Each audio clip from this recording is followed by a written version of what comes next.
Hi, my name is Lydia Liebman. I'm the host of Reason Beats 2 on WECB, the jazz internet show over at Emerson College. And I'm also the CEO of Lydia Liebman Promotions, a music marketing firm tailored to jazz musicians here in Boston. And I'm here with the one and only Fred Taylor, the extraordinaire, really, who's had a very long history here in the Boston jazz scene. So Fred, thank you for being with me here today. Well, it's nice. It's nice to be here on such a gorgeous day. It is a beautiful day. I'm glad, because if we had rain, it would not be okay for the BeanTown Festival. You know what is so, as I'm walking around here, and this is so great, this festival. Number one, jazz is a universal language. It is, indeed. Today, even the United Nations has proclaimed it April 30th as International Jazz Day. And I love looking at this multicultural, all sizes, all shapes. Yeah. And loving jazz. So in the years that the BeanTown Jazz Festival has been a thing here in Boston, how would you say it's influenced the jazz scene here? Do you think it's really made quite an improvement to it, or what do you think? Well, you know, I'm sure there's a great deal of awareness that it has brought, but it's hard to say, you know, the greater ramifications, but it obviously has to have a big effect. And just to see, I don't know how many thousands of people are now reversing here, and jazz is the subject, and boy, that doesn't hurt. Yeah, this is true indeed. So Fred, you're also on the board of JazzBoston, which yes. we are pleased to be here with. So what role do you think JazzBoston has been playing in the community here? JazzBoston has really been a fabulous enhancement to this community. Sure. It's the first organization that has been an umbrella to gather all the jazz forces and bring them together and be able to increase the awareness of how much there is. I mean, I think one of the big jobs of JazzBoston is to create greater awareness, greater audience, attendance to everybody. It's not just for one organization, it's for all the organizations involved. And I think Pauline Bilski, who's been the tireless executive director, I think they have just done a splendid, and Jazz Week, which is this year is what, April 20?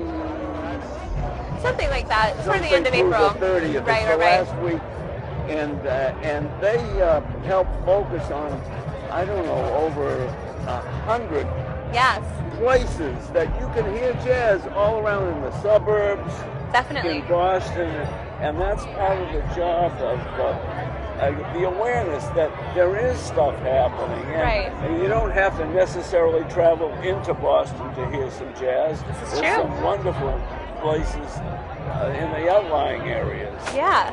Well, that's great, Fred. It definitely seems like JazzBoston is doing some amazing things, obviously, as we can see. And I've been delighted to be on the board, and I've helped. Sure. Matter of fact, I came up with a slogan that I'm very proud of, that they've made some TV spots. Cool. And it's called, "What is your jazz?" And that's a great slogan. Because that's one of the things. Jazz, the word jazz it's an umbrella. Right. There's so many kinds. New Orleans, Kansas City, Sure. straight ahead, smooth jazz, blues jazz, R&B jazz, funk jazz. So if somebody says, "Oh, jazz, I don't like it," they're reacting to one form, and can have them aware of, hey, maybe you don't like that particular style, but how about this? Yeah. So we did those spots of, I said, I grew up listening to Dizzy Gillespie and the Basie Band, but what's your jazz? So what would be your answer to that, Fred? What is your jazz? Well, I without getting anyone in trouble. No, I grew up loving Oscar Peterson. I mean, I studied piano as a kid, so I'm very partial to pianists. Shearing and Peterson and Bill Evans. I love Bill Evans. Keith Jarrett. Yes, my favorite. On and on. And I love the big band. The Basie Band, I gotta say, is probably one of my all-time favorites. Definitely. And, you know, I got into the business actually managing a jazz organist. Really? B3, a fellow named Joe Bucci. Okay. And he and a drummer played the entire Basie Band. Wow. And I worked with them and recorded them, and I signed them to Capitol Records. All right. And then there's a great LP on Capitol called Wild About Basie. And we did, on one side, we did a lot of the great Neil Hefti arrangements. Sure. Of the Basie band. And the album cover had an A-bomb explosion on the cover, and it says Basie. And that's the one that Neil Hefti. Right, of course. And so that's what, working with him, I just morphed into Great. this whole world. Right. The world of Fred Taylor, yes. So Fred, how would you characterize, in your own words, the jazz scene here in Boston for people that maybe are not familiar with what's going on here? Well, the jazz scene I'd say, is probably pretty healthy in relative to on the United States. Right. Unfortunately, there's only a few big cities that can say they have jazz. New York being numero uno, Chicago, LA, San Francisco, Houston had some, and then New Orleans. Of course. But then it gets pretty sparse. It does. So it would be nice if we could get more cities into it. But Boston is, I'd say, is probably about 2 or 3 on the whole scene.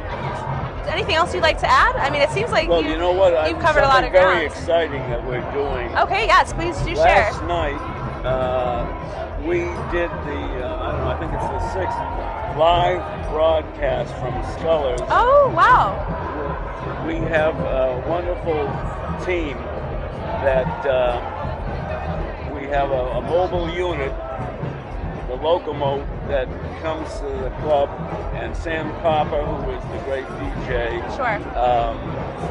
We send the signal to WGBH, and it goes out on Eric Jackson's 10 o'clock Friday night show. Cool. Last night we did Gary Burton my his goodness. 70th anniversary tour. Wow. And the signal is pristine. Perfect. It's gorgeous. And besides going out over GBH, it streams worldwide. Wonderful. And we're hoping to expand the distribution of this live from Scullers into more stations around the country. That's one of the goals that we want to do. It does remind me that JazzBoston is working as you are very well aware of this application, this JazzBird app for the iPhone, where you can stream and find all these jazz programs from all over the world. And JazzBird had that featured. They do. As one of the first items on the current one. Yes, which is great.